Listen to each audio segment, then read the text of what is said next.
Hello everyone, I'm Elena Verticchio and I'm a PhD student at Sapienza University of Rome. In this presentation, I will show the results of an investigation on the climate-induced conservation risks in historic libraries that I had the opportunity to conduct together with Professor Anna Maria Siani and PhD Francesca Frasca of Sapienza University and Professor Chiara Bertolin of the Norwegian University of Science and Technology.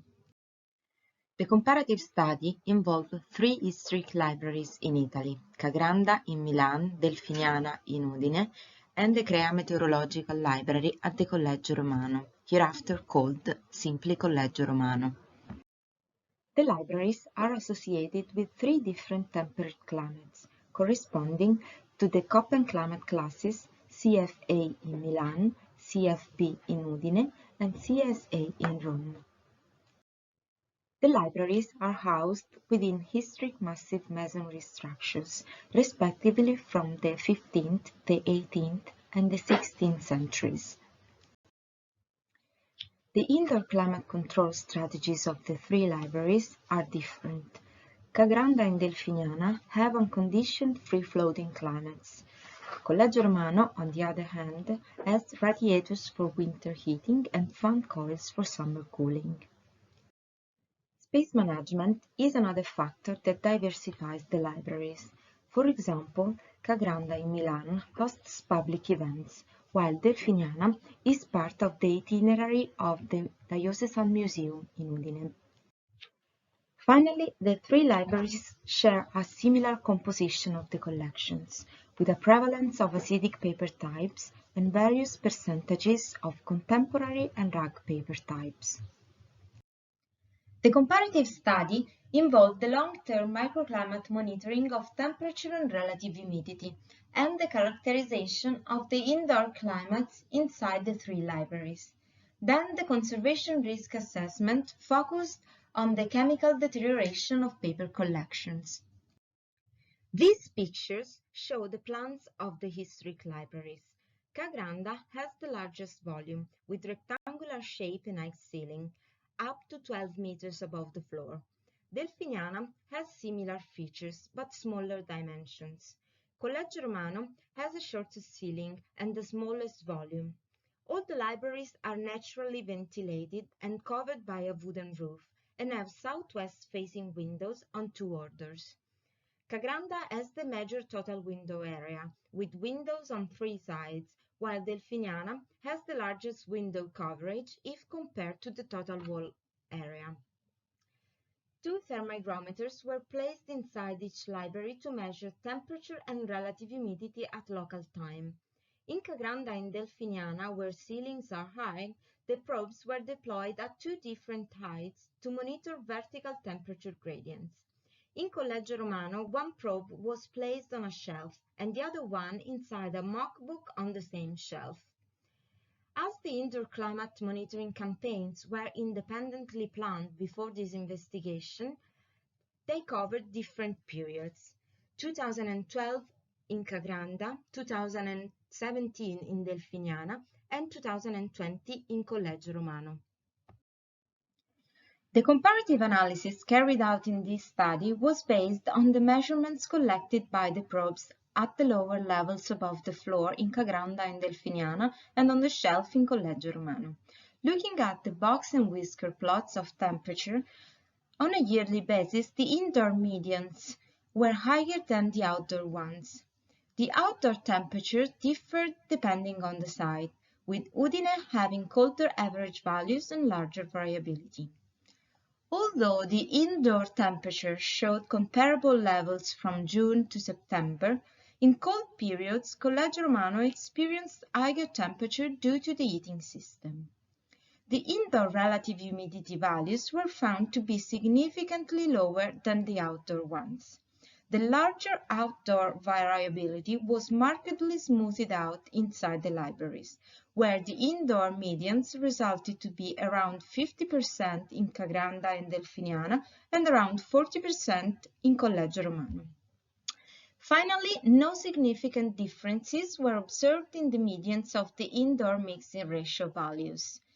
However, a different behavior was observed in winter inside Collegio Romano, probably due to the release of water vapor from the hygroscopic material due to the simultaneous increase in temperature.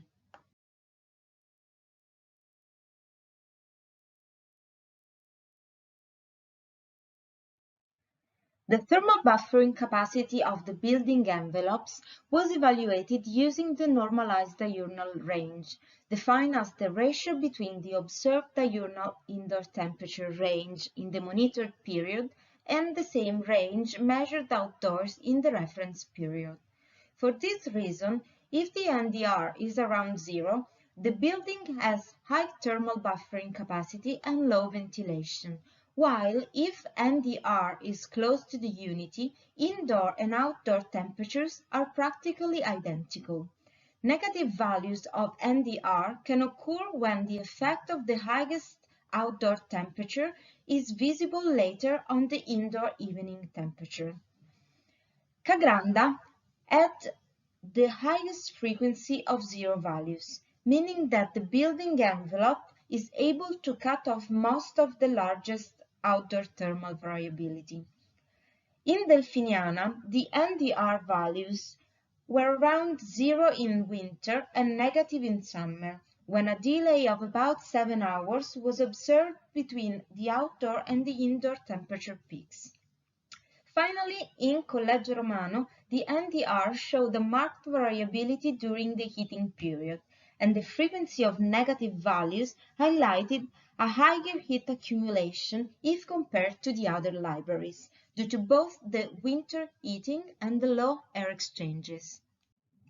The upper graph shows the vertical temperature gradients in Cagranda and Delfiniana, calculated as the differences between the temperature values collected at 1.5 meters above the floor and those collected at 6.5 meters above the floor. This study allowed to evaluate the indoor air stability in ice-ceiling libraries in comparison with the gamma D, the dry adiabatic vertical temperature gradient. The thermal vertical gradients highlighted that in Delfiniana, air instability occurred in winter due to the lower temperatures collected near the ceiling.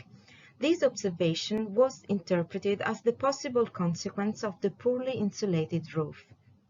On the contrary, negative peaks were observed from mid-May to mid-June in Cagranda and from mid-June to August in Delfiniana. This thermal stratification may affect the conservation of the artworks near the ceilings due to the accelerated rates of chemical deterioration. The lower graph shows the frequency distribution plots of the indoor and outdoor relative humidity observations. All the libraries were characterized by high relative humidity stability if compared to the outdoor variability. Indeed, the spread of the indoor relative humidity was narrow and almost symmetric around the medians, as opposed to the markedly skewed distribution of the relative humidity observation collected outdoors towards the highest values. The conservation risk assessment focused on the chemical deterioration of paper. In fact, as evaluated by the conservators of the libraries, the major deterioration risk for the collections is cellulose hydrolysis due to the high temperatures occurring in summer.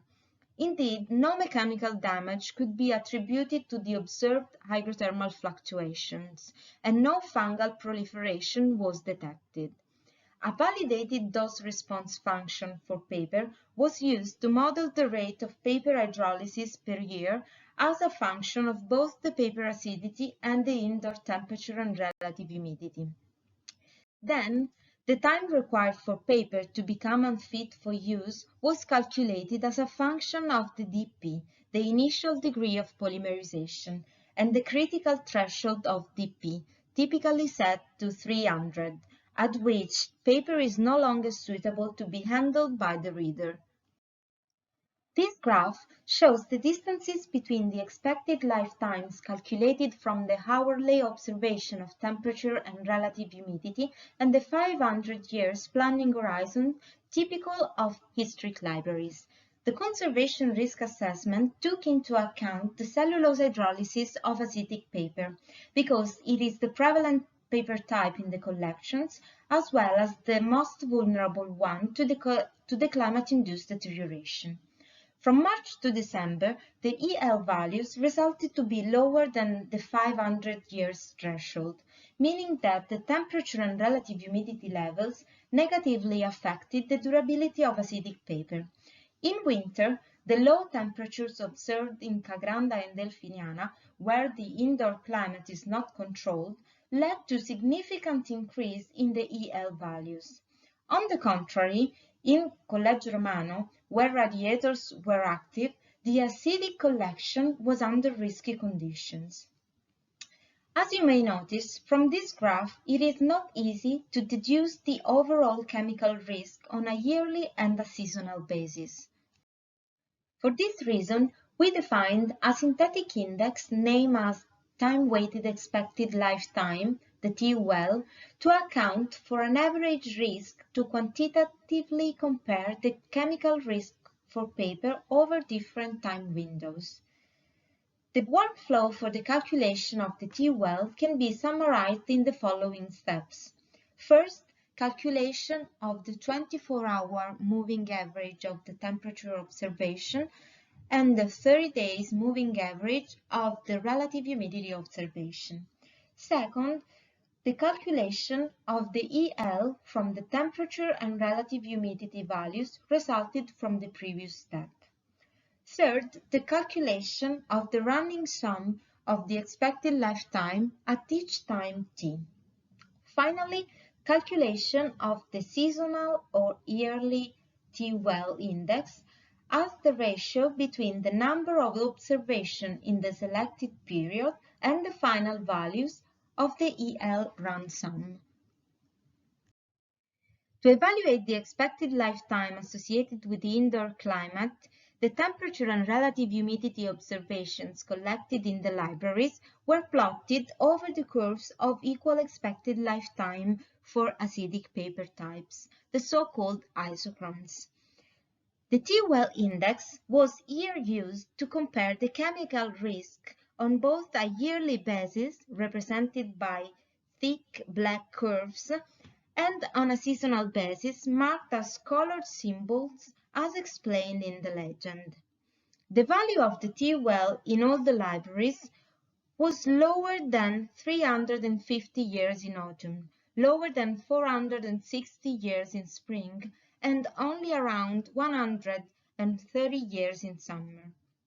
In winter, the TUL was equal to 1,500 years in Cagranda and 1,200 years in Delfiniana, but only 400 years in Collegio Romano. It is worth noticing that the calculation of the TUL does not linearly weight the expected lifetime, as lower values of EL have a higher influence on the final output. For this reason, although the winter TUL values in Cagranda and Delfiniana were more than 3 times higher than in Collegio Romano, the yearly TUL values in the libraries were comparable in magnitude: 300 years in Cagranda and Delfiniana and 230 years in Collegio Romano. As a conclusion, the main advantages and limitations of this work are here outlined. First of all, this investigation is the first comparative study carried out among long-term microclimate data collected inside historic libraries. However, a limited number of sensors was used, and, for example, solar radiation and ventilation could not be measured. The normalized diurnal range index was useful to highlight possible deviation from the free-floating conditions typical of unconditioned buildings. Nevertheless, it resulted to be unable to distinguish among the individual contribution of the building thermal inertia, solar radiation, and ventilation. Finally, the time-weighted expected lifetime proved to be an effective index to synthesize the cumulative climate-induced chemical risk for paper collections over selected periods. However, further experimental measurements should be conducted in order to validate it. An original research article on the results of this investigation is currently under review for publication in a scientific journal. With this last slide, I want to thank, on the behalf of all the co-authors, Dr. Paolo Galimberti for the availability demonstrated during the monitoring campaign in Cagranda, Dr. Luigi Iafrate for the invaluable support in the data acquisition at Collegio Romano, and the whole staff of the Museum Diocesano in Udine, in particular the director Giuseppe Bergamini, the conservators Dr. Dania Nobili and architect Giorgio Della Longa for their continuous and kind availability, and Mr. Marco Birri for the support provided during the in situ campaign. Then we wish to acknowledge the EOBS dataset from the Guerra project and the Copernicus Climate Change Service. Finally, we thank Collection Care Project for the financial support and the Project Climate for Culture for giving financial support in collecting data for the Cagranda, and the Diocese of Udine for having funded NTNU with a project to monitor the Delfiniana Library. I hope that you enjoyed this presentation, and I thank you for your attention.